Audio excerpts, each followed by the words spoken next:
The morning sun was shining bright over Seoul when everything changed forever. The people were walking to work drinking coffee and talking on their phones like any normal. Tuesday, then the sky went dark. A massive ship appeared above the city. It was bigger than any building anyone had ever seen. The metal was black and smooth like a mirror, but it made no sound at all. People stopped walking and looked up with their mouths open. Some dropped their coffee cups on the ground. Kang Hyun-woo was eating breakfast in his small apartment when his phone started buzzing. He was a translator for the United Nations, and he had never heard his phone ring so many times. The caller was his boss, and she was shouting, "Come to the office right now." She said, "Something big is happening all over the world. Ships are appearing in the sky. We need every translator we have." Hyun-woo ran outside and saw the huge ship floating above his neighborhood. It was so big it covered the entire sky. He could not see where it ended. The ship was completely silent, but somehow he could feel power coming from it, like standing next to a giant machine. He got on the subway, but it was packed with scared people. Everyone was talking at the same time. Children were crying and adults were trying to call their families. The train moved slowly because the driver kept stopping to look at the sky. When Hyun-woo reached the United Nations building in the city center, there were soldiers everywhere. The building was surrounded by military trucks, and helicopters were flying around the alien ship. People with cameras and microphones were trying to get closer, but the soldiers kept pushing them back inside the building. Everyone was running around with papers and phones. Director Park Min-young was in the main conference room with screens showing cities from all over the world. Every screen showed the same thing: massive black ships hanging in the sky over New York, London, Tokyo, Paris, Moscow. Every major city on Earth had one. "We have counted 47 ships so far," Director Park said to the room full of worried people. "They appeared at exactly the same time everywhere. No warning, no communication. They are just sitting there waiting." Hyun-woo sat down at his desk and put on his headphones. He was one of the best translators in the world, and he spoke 12 languages. But he had never translated alien speech before. He wondered if that was even possible. Then it happened. Every screen in the room turned white and a voice spoke. It was not human, but somehow everyone could understand it. The voice was cold and had no emotion like a computer, but much more frightening. "People of Earth," it said, "we are the Galactic Council. Your species has been observed and catalogued for the past 50 Earth years." The room went completely quiet. Everyone stopped moving and stared at the screens.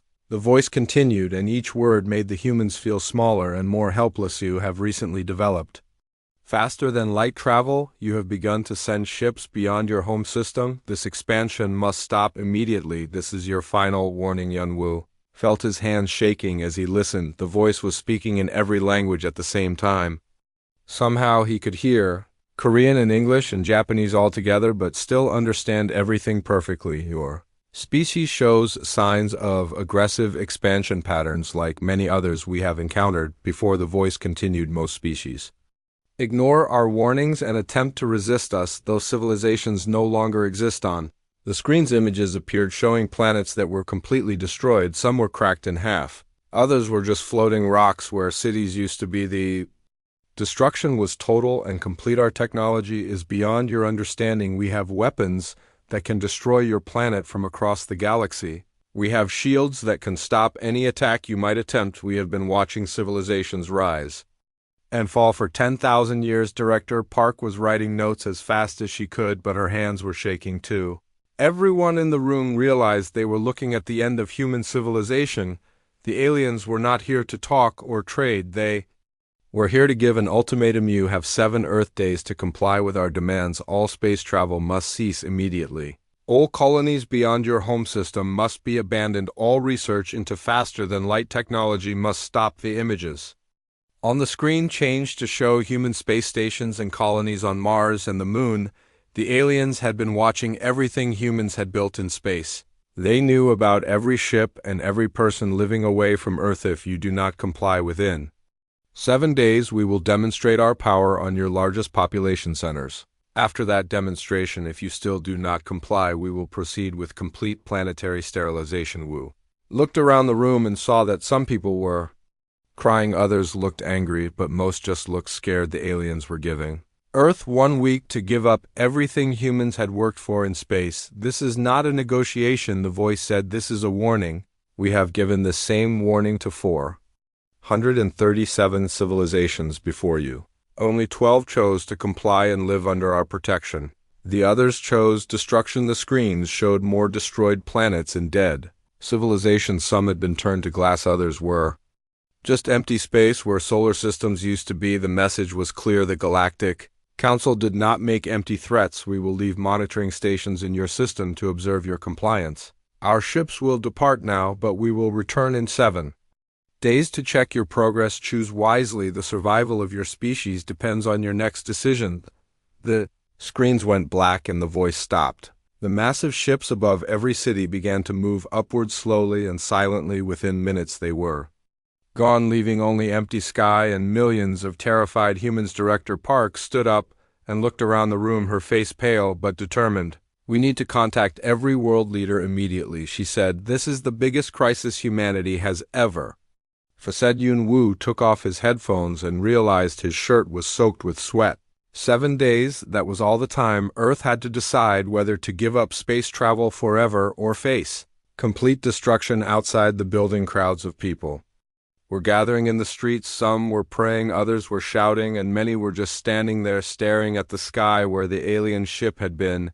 News reports were already spreading across the world, and panic was beginning to set in. The countdown had begun, and Earth had never felt smaller or more alone in the universe. The Galactic Council had spoken, and now humanity had to choose between freedom and survival. But nobody knew yet that this warning would become something completely different than what the aliens intended, something that would change the galaxy forever. On the 5th day after the warning, something happened that shocked everyone in the galaxy. Ambassador Kang Hyung-woo was getting ready for the most important meeting in human history. He was going to meet with the Galactic Council representatives, who had stayed behind to watch Earth surrender. The aliens had left one ship in orbit around Earth. It was smaller than the giant ships that had appeared over the cities, but it was still huge. The ship was there to make sure humans followed the Council orders and to watch Earth prepare for submission. World leaders had been arguing for days about what to do. Some wanted to fight even though they would lose. Others wanted to surrender and hope the aliens would be merciful, but Li Sujin and her team had a completely different idea. We are not going to fight them, and we are not going to surrender, Sujin explained to the Emergency Council. We are going to thank them for the most useful intelligence report in human history. Everyone in the room looked at her like she had lost her mind. General Kim Tae-sung was the first to speak. Thank them? Are you serious? They threatened to destroy our entire planet. Sujin smiled and showed them her final analysis. Look at everything they told us. They gave us detailed information about their technology, their military structure, their home planet locations, their patrol routes, everything. We could never have gotten this information any other way. She had been working with teams of scientists and engineers for 4 straight days. They had studied every piece of data in the alien message. They had learned things about galactic politics and alien technology that would have taken human centuries to discover on their own. The aliens think they were scaring us, Sujin continued, but they were actually teaching us. They showed us exactly how to defeat them because they never imagined we would be smart enough to understand. Ambassador Kang had been quiet during the meeting, but now he stood up. I understand what Dr. Lee is saying. The aliens gave us this information because they thought it would make us feel hopeless. Instead, we should make them feel hopeless. President Park Min-ho was listening from Washington on the video screen. This is the most dangerous plan I have ever heard, but it might also be the most brilliant. What exactly are you proposing? Kang straightened his tie and picked up a folder full of papers. I am going to visit the alien ship. I am going to thank them for their warning, and I am going to give them our official response. The room was completely silent. Everyone knew this was either the best idea in human history or the worst. General Kim finally spoke. What if they just kill you? Then they kill me, Kang said simply, but they will not. They are too curious about why a human would thank them for a death threat. They will want to understand what we are thinking, too.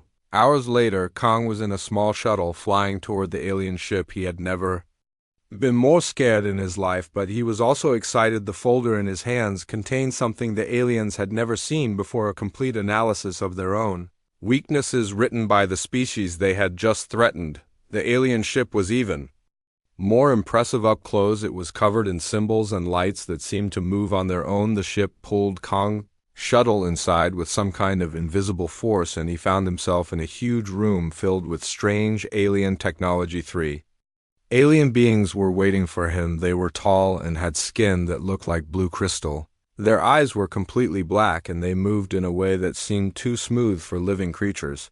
The leader spoke in that same cold voice from the "Warning, human, you have requested this meeting. Why have you come? We expected your leaders to announce surrender or prepare for destruction." Kang bowed politely like he had been taught in diplomatic school. Honored members of the Galactic Council, I have come to thank you for your warning. It has been extremely helpful to our species. The aliens looked at each other in confusion. The leader stepped forward. "You thank us for threatening your extinction? This makes no sense." Kang opened his folder and pulled out a thick document. "Yes, your warning was very informative. You provided detailed technical specifications of your weapons systems, complete information about your military organization, and precise locations of your homeworlds. This intelligence will save us considerable time and effort." The second alien spoke up. "You misunderstand, human. We gave you a warning of total annihilation. Your species has 7 days to cease all space expansion or face complete destruction." Kang smiled and handed the document to the alien leader. "Oh, we understand perfectly. We are simply grateful for the intelligence briefing. Our military analysts are particularly impressed with your shield frequency patterns and the predictable nature of your patrol routes." "Very thorough work." The alien leader took the document and began reading. His black eyes grew wider with each page. The document was a complete tactical analysis of the Galactic Council military. It showed weak points in their technology, suggested attack strategies, and provided a timeline for dismantling their entire empire. "This is impossible," the leader said. "You cannot have analyzed our technology so quickly. Your species is primitive." Kang continued, smiling politely. "We prefer to think of ourselves as adaptable. Your technology is indeed advanced, but it follows very logical patterns. Once we understood the basic principles, it was not difficult to find ways to improve upon your designs." The third alien finally spoke. "What do you mean, improve upon our designs?" Kang pulled out another document. "This contains our modifications to your faster-than-light travel system. We have found a way to use your quantum corridors in reverse, allowing us to appear in your home systems without using your established routes. We wanted to thank you for showing us how your transportation network operates." The alien leader was now looking very nervous. "Human, what is your species planning?" Kang closed his folder and bowed again. "We are planning to accept your challenge. Your warning has taught us everything we need to know about galactic politics. You have shown us that the strong prey upon the weak and that might makes right. We are grateful for this lesson." He paused and looked directly at the alien leader. "We will be visiting your home worlds very soon to demonstrate what we have learned from your teaching. We wanted to thank you first for making this education possible." The aliens were now clearly frightened, which was something they had not felt for thousands of years. The leader tried to maintain his authority. "Human, you cannot threaten the Galactic Council. We have the most powerful military in the galaxy." Kang smiled one last time. "We are not threatening you. We are thanking you. Your warning has been the most valuable gift our species has ever received. We will put your lessons to good use." As he walked back to his shuttle, Kang could hear the aliens talking frantically in their own language. They were finally beginning to understand that their warning had not frightened the humans. Instead, it had taught them everything they needed to turn the tables on their oppressors. The thank you note was delivered, and now it was time for Earth to show the galaxy what happened when you gave humans a challenge and all the information they needed to win. The 7-day deadline had passed, and Supreme Coordinator Vex was expecting good news. He was sitting in his command ship orbiting the Council homeworld of Zentara, waiting for reports that Earth had surrendered or been destroyed. The first report came from the monitoring station in Earth's solar system. There was no response. The second report was the same silence. The third report never came at all. Vex was getting annoyed. "Where are the reports from Sector 7? He demanded from his subordinates. His intelligence officer looked nervous. "Sir, we have lost contact with all monitoring stations in the human system. The last transmission was 2 days ago." Vex stood up from his crystal throne. "What do you mean, lost contact? Did the humans attack our stations?" The Officer checked his instruments again. Sir, the stations are simply gone. No debris, no distress signals, no indication of attack. They just stopped existing. This was impossible. No species had ever been able to destroy Council technology without leaving. Evidence: the monitoring stations were protected by the same shields that had protected the Council for thousands of years. Send a patrol ship to investigate. Vex ordered. I want to know what happened to our equipment. 3 hours later, the patrol ship arrived at Earth's solar system and found something that made no sense. The human planet was still there, but it was completely empty of space activity. No ships, no space stations, no sign of human technology anywhere. The patrol ship captain reported. Back to Vex, Sir. Earth appears to be completely abandoned. There are no human ships in the system and no activity around their planet. Vex was confused but not worried. The humans had probably hidden their ships and were trying to make the Council think they had given up space travel. This was a common trick that many species tried. Order the main fleet to Earth. Vex commanded. We will show the humans what happens when they try to deceive the Council. But as the Council fleet prepared to leave for Earth, something else happened that had never happened before. Alarms started ringing throughout the Council home world. Sir, came a panicked voice from the communications center. We are receiving distress calls from the outer colonies. Something is attacking our border systems. Vex was now standing and his crystalline skin was changing color from blue to red. What kind of attack? Who would dare attack Council territory? The reports were coming in from multiple systems at once. Unknown ships were appearing in Council space using Council transportation corridors, but they were not Council ships. The attackers were using weapons that could penetrate Council shields and tactics that Council computers could not predict. Sir, the attacks are coordinated. Came another report. They are hitting 17 different systems at the same time.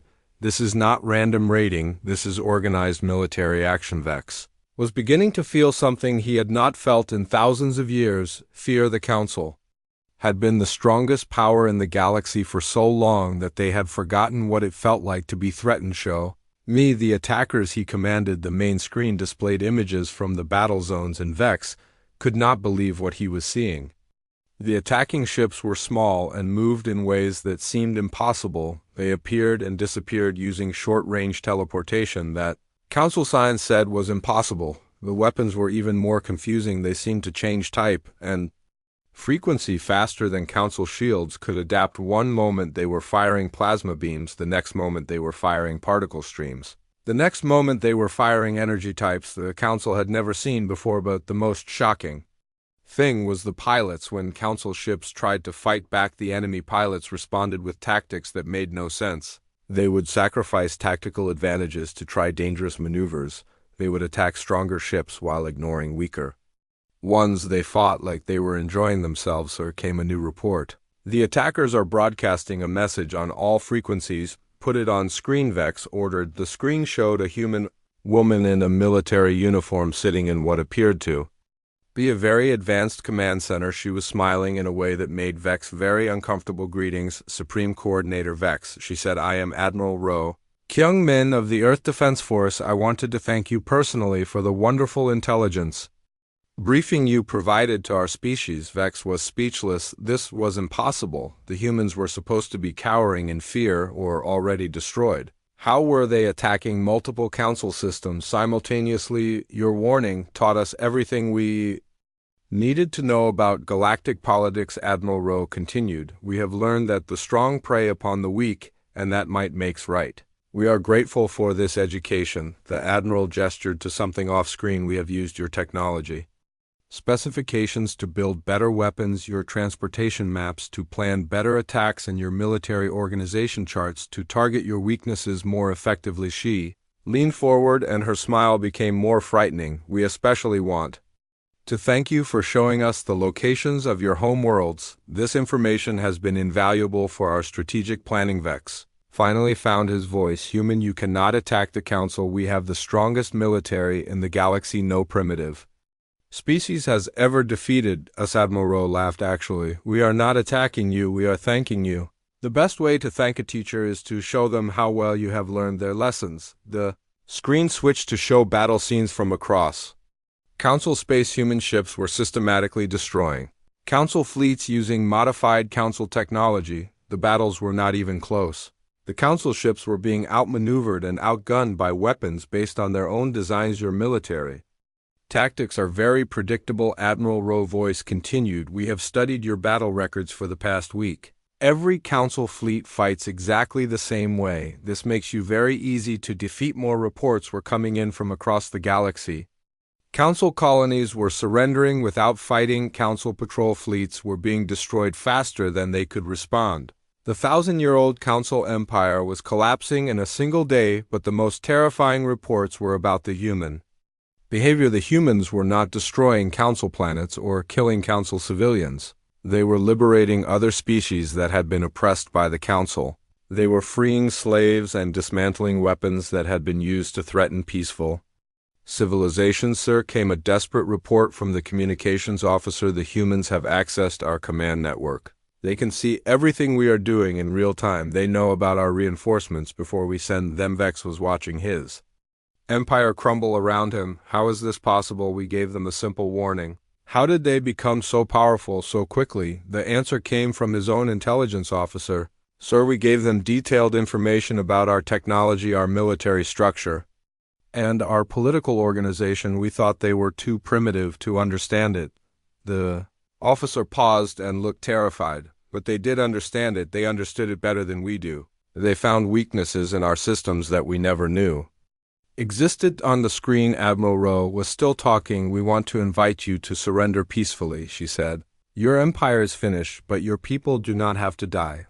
We believe that everyone deserves a chance to live in freedom, including former oppressors. Vex realized that the humans had done something no species had ever done before. They had turned the Council's own power against them. They had used the Council's arrogance and predictability as weapons. The galaxy was about to learn that the most dangerous thing you could do was give humans a challenge and all the information they needed to win. 6 months after the Council warning, the galaxy was completely different. The massive Council empire that had ruled through fear for thousands of years was gone. In its place was something that had never existed before: a democratic government where all species had equal voices. Ambassador Kang Hyun-woo was standing in the new Galactic assembly building on the planet Harmony, which had been chosen as the neutral meeting place for all species. The building was designed by architects from 20 different worlds, and it was beautiful in ways that no single species could have imagined. Today was the war crimes trial of the former Council leaders, and Kang was testifying as a witness. The courtroom was filled with representatives from hundreds of species that had been oppressed by the Council for generations. The judge was a tall green being from the Altair system who had been elected by all the species in the galaxy. Your Honor, Kang said, I want to thank the former Council again for their warning. It was the most helpful intelligence briefing in human history. In the defendant section, Supreme Coordinator Vex and his subordinates sat in energy restraints. They looked smaller and weaker than they had in their days of power. Their crystalline skin had turned from blue to gray, and their black eyes no longer held the confidence of absolute authority. The prosecutor was a human woman named Dr. Lee Soo-jin, who had become famous throughout the galaxy for her analysis of Council technology. Dr. Lee stood up and addressed the court. The defendants' claims that they were merely protecting galactic peace, but the evidence shows they were running a protection racket on a galactic scale. She displayed holographic evidence showing hundreds of destroyed civilizations, planets that had been cracked in half, and entire solar systems that had been sterilized. The Council had kept records of all their destructions like trophies. The defendants gave Earth a 7-day ultimatum to stop space exploration or face complete annihilation. Dr. Lee continued, but in doing so they provided detailed information about their technology, their military organization, and their political structure. The courtroom was quiet as beings from across the galaxy listened to the story of how the Council had been defeated by their own arrogant Supreme Coordinator. Vex was given the chance to speak in his defense. He stood up slowly, and his voice was no longer cold and commanding. We do not understand, he said. How did you primitive species defeat us so easily? Our technology was superior, our military was unstoppable. Dr. Lee smiled, the same way she had smiled when she first discovered the Council weaknesses. Your mistake was thinking that advanced technology Makes you invincible. You forgot that intelligence is not about having the best tools. It is about knowing how to use whatever tools you have. She gestured to the evidence displays. You gave us the best tools possible, information about your weaknesses. You told us about your predictable patrol routes, your unchanging shield frequencies, your rigid command structure, and your overconfidence in your own superiority. The judge asked Dr. Lee to continue her explanation. The council had been successful for so long that they had stopped innovating, Dr. Lee explained. They used the same tactics, the same technology, the same strategies for thousands of years. When they encountered a species that could adapt and change, they had no idea how to respond in. The witness section, other humans were waiting to testify. Captain Kim Tae-sung was there to talk about the military campaign. Engineer Nam Ji-hoon was there to explain the weapons development.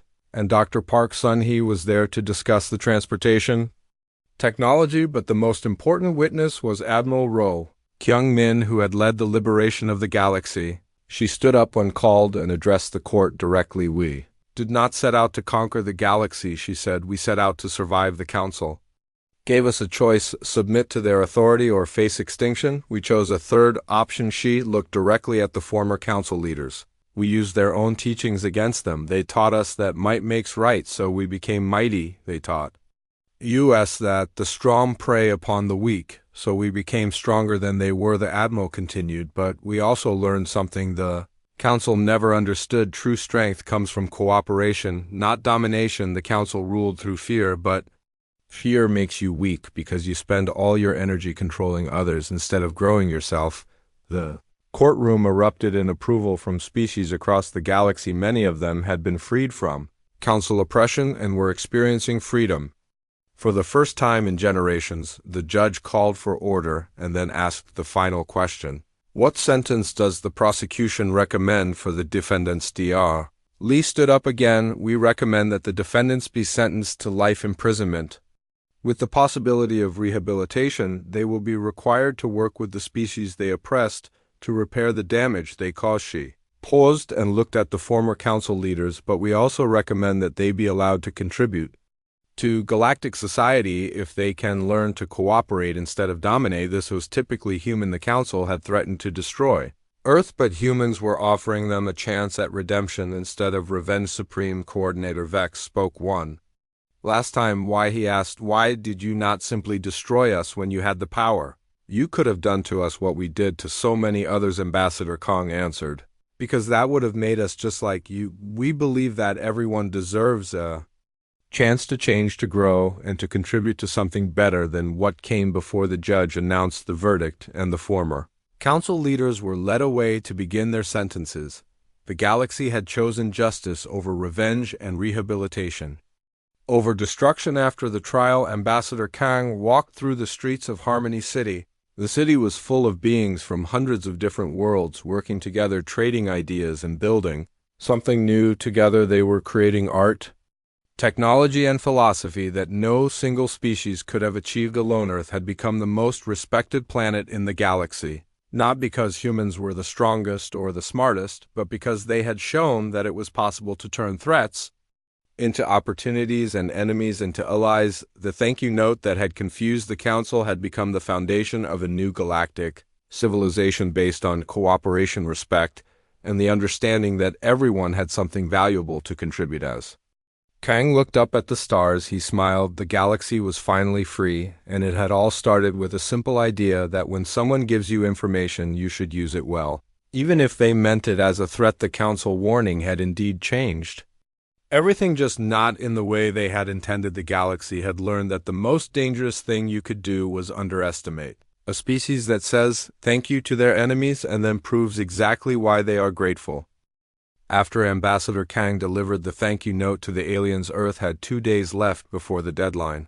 But instead of preparing to surrender or die, the planet had turned into the biggest science and engineering project in human history. Dr.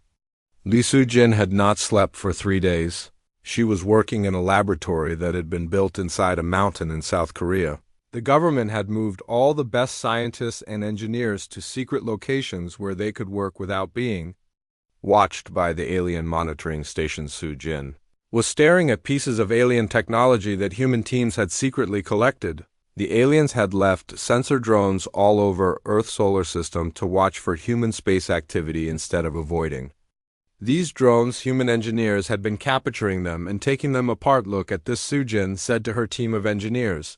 They have been using the same shield technology for so long that they probably forgot other shield types exist. These frequencies have not changed in thousands of years. Engineer Nam Ji-hoon was working at the next table building something that looked like a weapon, but was much smaller than normal human weapons. I've figured out how to make energy beams that match the exact opposite frequency of their shields, he said excitedly. When our weapons hit their shields, the shields will not just fail, they will explode. Sujin walked over to see what Ji-hoon had built. The device was about the size of a book, but the energy readings were incredible. How did you make it so powerful? Ji-hoon smiled. I used their own power source design, but I made it backwards. Instead of creating steady power, it creates power bursts. The aliens never thought anyone would do this because it is dangerous.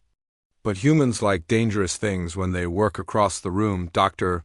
Park Sun-hee was working on something even more important. She was a quantum physicist who had been studying the alien faster than light travel system. She had discovered something that changed everything. Their transportation system is amazing, she called out to the others, but it has a huge weakness. They can only travel along routes that already exist. They cannot create new routes quickly. She showed them her computer models of alien travel patterns. The aliens had built quantum corridors between star systems over thousands of years. These corridors were like highways in space, very efficient but also very predictable. If we know where the corridors are, we can predict exactly where they will appear, Sun-hee explained, but more importantly, we can use their corridors to go places they do not expect us to go. Sujin was getting excited. How can we use their own travel system, Sin? He pulled up a map of the galaxy showing all the alien travel routes. We can enter their system from directions they never monitor. They have been the strongest power for so long that they do not guard their back doors. In another part of the mountain complex, Captain Kim Tae-sung was training with a group of military pilots. They were learning to fly ships that had been built using alien technology mixed with human engineering. The ships looked strange, but they were incredibly fast. Kim was talking to his pilots while they practiced flying. These ships can do things that alien ships cannot do, he explained. Our engineers made them unpredictable. The alien computers will not be able to track our movement patterns. Pilot Lee Yuneseo was having trouble with her ship controls. Captain, this ship keeps changing how it flies. I cannot get used to it. That is exactly the point, Kim said. The ship changes its behavior randomly so alien targeting systems cannot lock onto it. You do not need to get used to it. You need to learn to be as unpredictable as the ship. The pilots were learning to fight in ways that aliens had never seen before. Human military doctrine was based on flexibility and adaptation, while alien military doctrine was based on overwhelming force and predictable tactics. In the weapons development section, teams of engineers were building devices that combined alien technology with human creativity. The aliens had shared their weapon designs, thinking humans were too primitive to understand them. Engineer Choi Min-jun was working on something that looked like a normal alien weapon, but had been completely redesigned inside. I took their plasma cannon design and made it modular, he explained to his supervisor. Now instead of one type of energy beam, it can fire 17 different types. His supervisor looked confused. Why would you need 17 different types? Min-jun grinned. Because aliens design their shields to stop one type of energy. If we can change energy types faster than they can adjust their shields, we can punch through any defense. The most important work was happening in the communication center, where teams were learning to hack alien computer systems. The aliens had been using the same software and security protocols for thousands of years. Computer expert Kim So-young had been working on alien code for 2 days straight. I have found a way into their command network, she announced to her team. Their security assumes that only other council members would try to access their systems. She showed them alien computer interfaces that look completely foreign but were starting to make sense to human programmers. Once we are in their network, we can see everything they are doing in real time. We can know about their attacks before they launch. The teams were working together in ways that amazed everyone. Scientists were teaching engineers about alien physics, while engineers were teaching scientists about human creativity. Military experts were learning alien tactics while computer programmers were learning alien languages. Director Park Min-young was coordinating everything from a command center deep inside the mountain. She had video connections to similar facilities all over the world where other teams were working on different parts of the project. We have 18 hours left before the deadline, she announced to all the teams. Are we ready to show the aliens what humans can do? Dr. Sujin looked up from her work.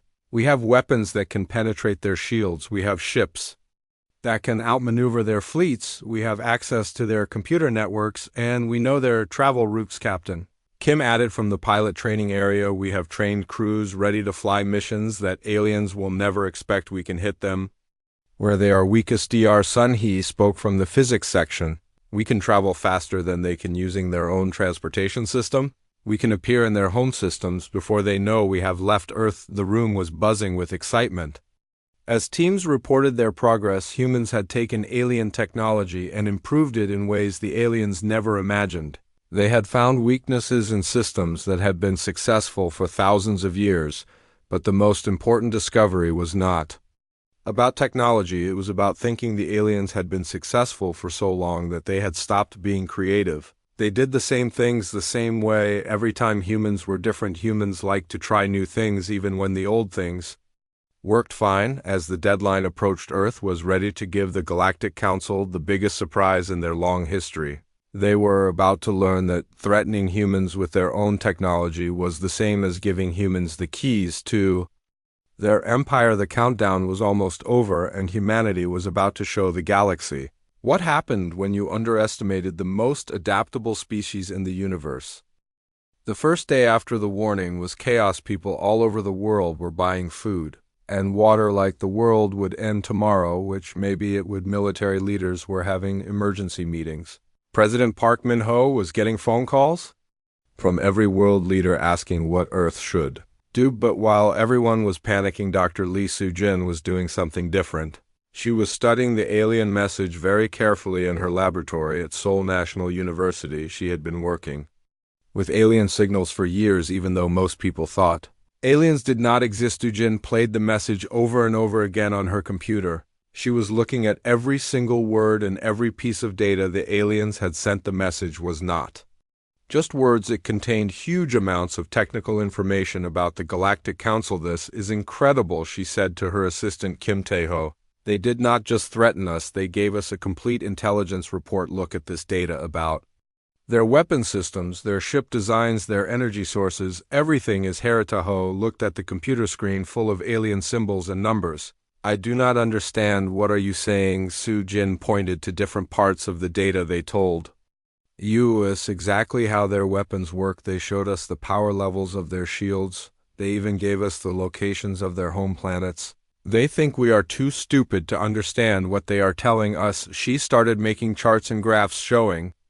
the alien technology. It was incredibly advanced, but it was also very old. The aliens had been using the same designs for thousands of years. They had not changed anything because they never needed to. Soo-jin called Director Park Min-young at the United Nations. I need to speak to the Emergency Council right away. She said, I have discovered something very important about the alien message. 3 hours later, Soo-jin was standing in front of world leaders on video screens from around the globe. She had her charts and data ready. The room was full of generals and politicians who looked very tired and scared. The Galactic Council made a huge mistake, she began. They wanted to scare us, so they showed us how powerful they are, but they also showed us how their technology works. They gave us detailed information about their weapons, their ships, and their military organization. General Kim Tae-seung, who was head of South Korea military, looked confused. How does this help us, Dr. Lee? Their technology is thousands of years ahead of our. Soo-jin smiled for the first time since the aliens came. Yes, their technology is advanced, but it is also very predictable. Look at these energy signatures. She pointed to her charts. They have been using the same weapon frequencies for so long that they probably forgot other frequencies exist. She showed them more data about alien ship movements. They're faster than light. Travel uses fixed corridors between star systems. They cannot just appear anywhere. They have to follow specific routes like highways in space. If we know the routes, we can predict where they will be. President Park Min-ho was listening carefully from Washington. What are you suggesting, Dr. Lee? I am suggesting that the aliens gave us everything. We need to fight them, Sujin said. They think we are primitive, so they did not hide their weaknesses. They told us about their patrol schedules, their supply lines, even their political structure. The room was quiet as everyone tried to understand what Sujin was saying. She continued with growing excitement. Their biggest weakness is that they have been the strongest power in the galaxy for so long that they stopped being careful. They do not expect anyone to fight back. Dr. Choi Yuna, who was Earth's best language expert, spoke up from her screen. I have been studying their communication methods. The aliens use the same protocols for everything. They have not changed their systems in thousands of years because they never had to, she showed her own research about alien communications. Their technology is very rigid. They cannot adapt quickly to new situations. They expect every species to react the same way, with fear and surrender. They have no plan for what happens if someone fights back differently. General Kim was starting to look interested instead of scared. What kind of different fighting are you talking about? Sujin and Yuna looked at each other. They had been working together for the past day and had made an incredible discovery. The aliens expect us to either give up completely or attack them directly with our military. But we can do something they have never seen before. We can use their own technology against them. Sujin explained. They left monitoring stations in our solar system to watch us. Instead of destroying those stations, we can study them, learn from them, and copy their technology. Added, we can also use their predictable nature against them. They follow the same patterns for everything. If we can figure out those patterns, we can be where they do not expect us to be. President Park was taking notes. This sounds very dangerous. Are you saying we should fight back against an empire that has destroyed hundreds of civilizations, not fight back the way they expect? Sujin said. Fight back the way they cannot understand. We are not going to beat them with better technology. We are going to beat them with better thinking. She showed them her final chart. The aliens have been successful for so long that they have become lazy. They do not innovate. They do not adapt. They just do the same thing over and over. Humans are different. We change, we learn, we try new things. The room was getting excited as people started to understand what Sujin was suggesting. Instead of being afraid of the alien technology, they could study it, learn from it, and use it in ways the aliens never imagined. General Kim stood up. How long would we need to prepare for something like the? Sujin looked at her data. We have 6 days left. The aliens' technology is complex, but it is also very logical. If we work together, we can understand enough of it to surprise them. Director Park Min-young was already making plans. We need every scientist, every engineer, every military expert working on this. We need to turn this warning into our advantage. Over the next 2 days, while the world was still panicking about the alien threat, a secret group of scientists and military experts were working on something completely different. They were not preparing to surrender or preparing to die. They were preparing to do something that had never been done before. They were going to thank the aliens for the warning and then use everything the aliens had told them to win a war that was supposed to be impossible to win. The Galactic Council had made their biggest mistake by underestimating human creativity and human stubbornness. Earth was about to show the galaxy what happened when you gave humans a challenge and all the information they needed to solve it. The warning was about to become something much more dangerous than the aliens ever imagined.